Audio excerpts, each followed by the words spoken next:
The first time Henry laughed since the landlord dropped the triple rent ultimatum 9 weeks ago. He was sitting in a gas station parking lot at 2 in the morning, biting into a sandwich that tasted, for reasons he couldn't explain, of pennies. He was parked at a mobile somewhere off I-91, halfway between Brooklyn and whatever came next. The sandwich was bad. Not funny bad, just sad bad. Wilted lettuce, ham with the sheen on it you don't want ham to have. And yet, he laughed. Big, shoulders-shaking laughs. Then the laughing turned into something else, and he was crying for the first time since the restaurant had shut its doors. Full body crying, chin tucked into his chest so the trucker at the next pump wouldn't see. He finished the sandwich anyway. That was the thing about rock bottom he was starting to figure out. It wasn't a single moment you could point to on a calendar. It was more like a basement. Every time you thought you'd hit the floor, you'd find another set of stairs going down. Yesterday, Henry had locked the front door of Marigold for the last time. 8 years. 8 years of 14-hour shifts and the peculiar joy you only get from feeding people you'll never meet again. Then the lease came up for renewal. The landlord wanted triple, and the bank said what banks say when the numbers don't bend. Theo, his sous chef, hugged him in the walk-in cooler and said, "Chef, this isn't your fault," which somehow made it worse. His wife, Anna, had stood in the kitchen doorway while he packed the car. She hadn't been saying much. She hadn't been saying much for months now. "Call me when you get there," she said. "I'll call you." They both knew it was the kind of thing you say when you don't know what else to say. So here he was, driving north toward a place he hadn't seen in 12 years. His father's cabin in Vermont, a small A-frame on the edge of an orchard town called Shelburne. His father had died the previous fall. Henry had been meaning to drive up ever since. First, there was the grief. Then the restaurant went under. Somewhere in the middle of it all, the marriage had started going quiet in a way quietness doesn't usually go. He pulled into the driveway at dawn. The cabin looked smaller than he'd remembered. The roof was mossy, the porch steps sagged like a tired man's shoulders, and the front door stuck. When he finally shouldered it open, the place smelled of dust and his father's old pipe tobacco. He stood in the middle of the living room and thought, "I have nothing left to offer anyone." He'd come to clean the place out and sell it. That was the plan. He made it 6 hours before somebody knocked on the door. She was maybe 75, white hair in a braid, eyes the color of river water. She was holding a covered casserole dish like it was a passport. "You must be Roy's boy." "Henry." "Maren, I live down the lane. I made you a chicken pot pie. Don't get weird about it, it's not charity. I make too many, my freezer's full." He opened his mouth to say something polite. What came out was, I don't know how to do this." She looked at him. Really looked. "Do what, honey?" "Any of it." She nodded, as if this were a perfectly reasonable thing for a stranger to announce on a porch. "Well, eat the pie first. Most things look better after a pie." He ate the pie first. It was, as pot pies go, small magic. The crust was made with lard. He could smell it the second he cut in. A bay leaf floated in the gravy like a little green boat. He ate half the dish standing at the counter. Then he cried again. Quiet this time. The way grown men cry when they don't want the neighbors to hear. The next morning, Maren was back. This time she was holding a pair of pruning shears and wearing a coat that looked older than Henry was. "Got about 3 weeks before the sap comes up," she said. "Trees are still asleep. That's when you cut. You wait any longer and you hurt 'em. My knees don't work the way they used to. I'll pay you in pies. In return, you can use my tools and maybe chop some firewood for an old lady. You look like a man who could use somewhere to put his hands."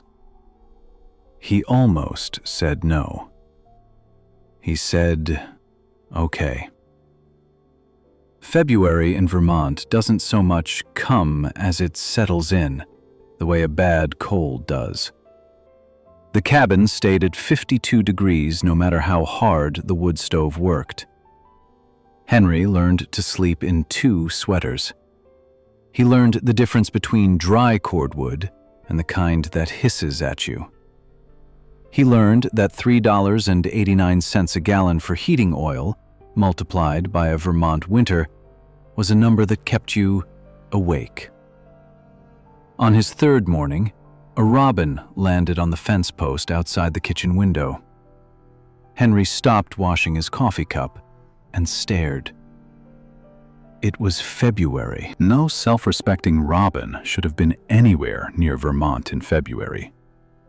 This one had a puffed-up chest and what appeared to be a genuine grievance with the weather. Henry watched it for a long minute. "You and me both, buddy," he said out loud to nobody. Maren's orchard had 22 apple trees and 4 pears. There was a patch of raspberry canes behind the barn, and one very old mulberry she said was older than her husband had been when he died.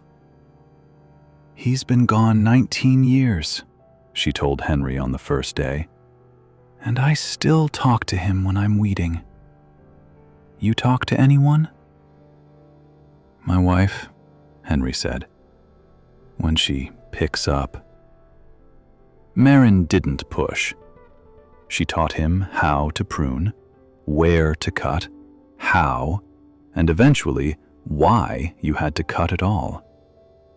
She pointed out a tree she'd let go wild for 2 seasons next to one she'd kept disciplined, and she said the difference was in the fruit. Trees give you back what you put in. Sometimes it takes a year to show, sometimes 10. That's not the tree's fault. He called Anna on a Tuesday in May. She picked up on the 4th ring.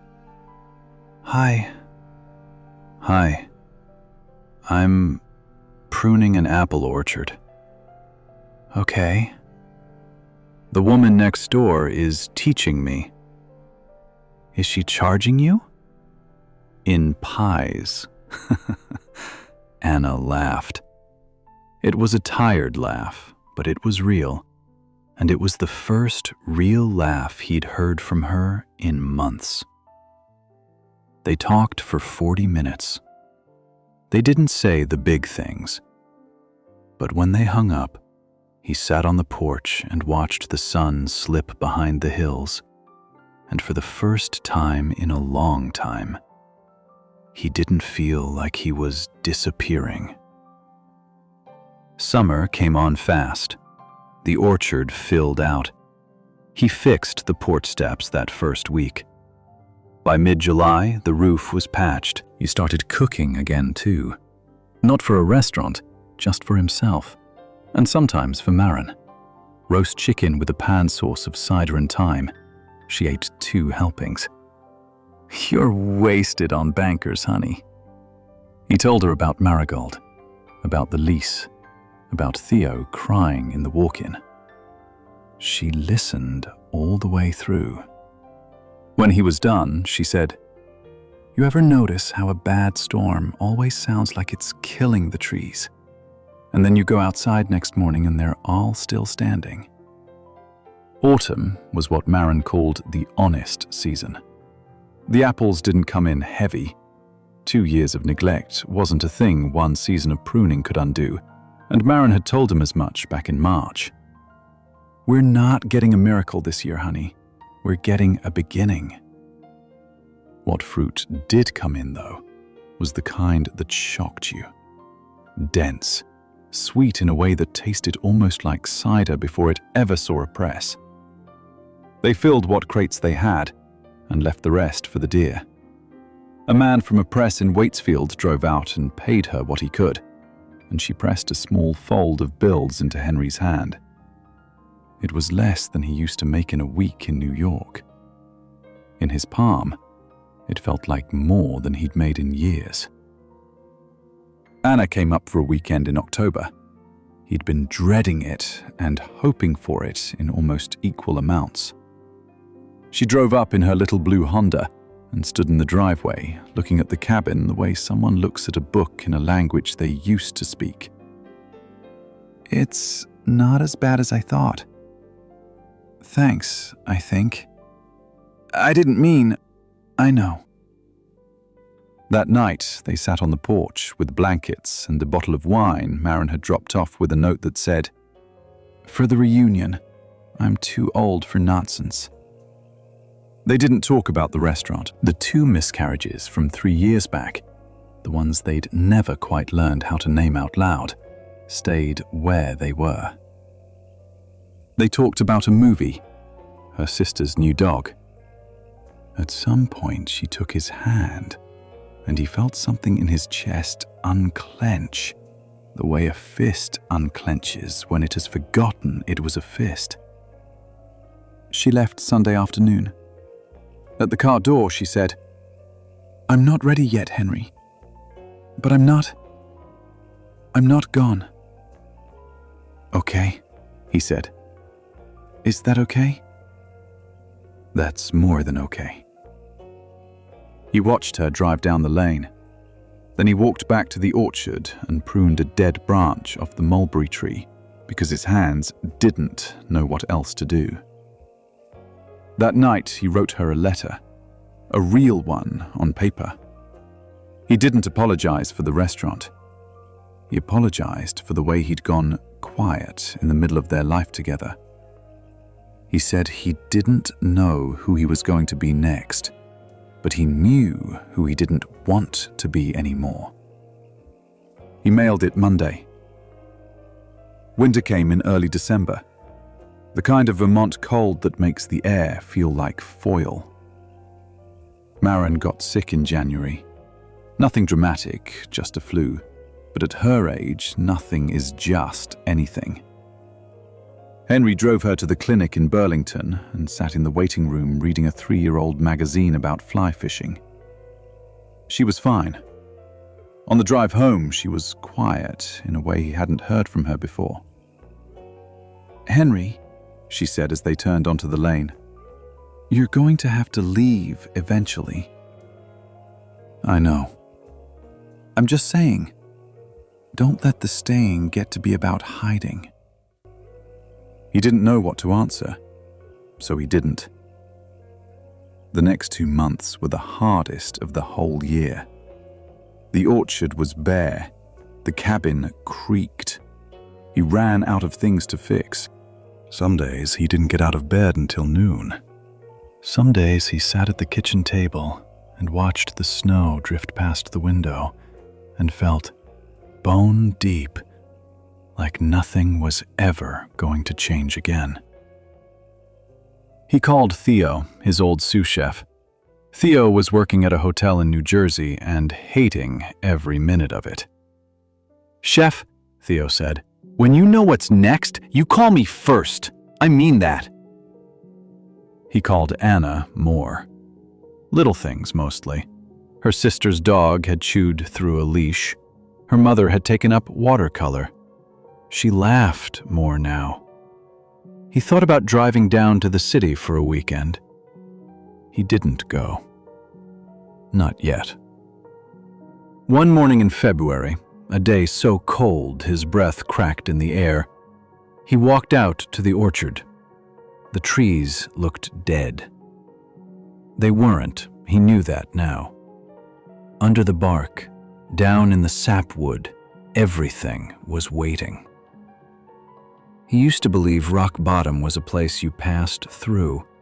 You fell, you picked yourself up, and the rest of it got filed away under water under the bridge.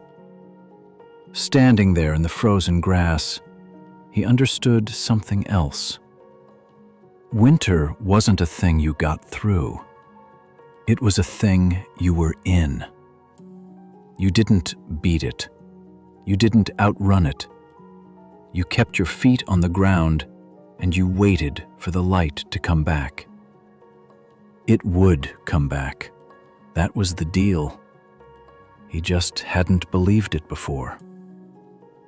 Spring came back in April, the way it always does, grudgingly and with a fight.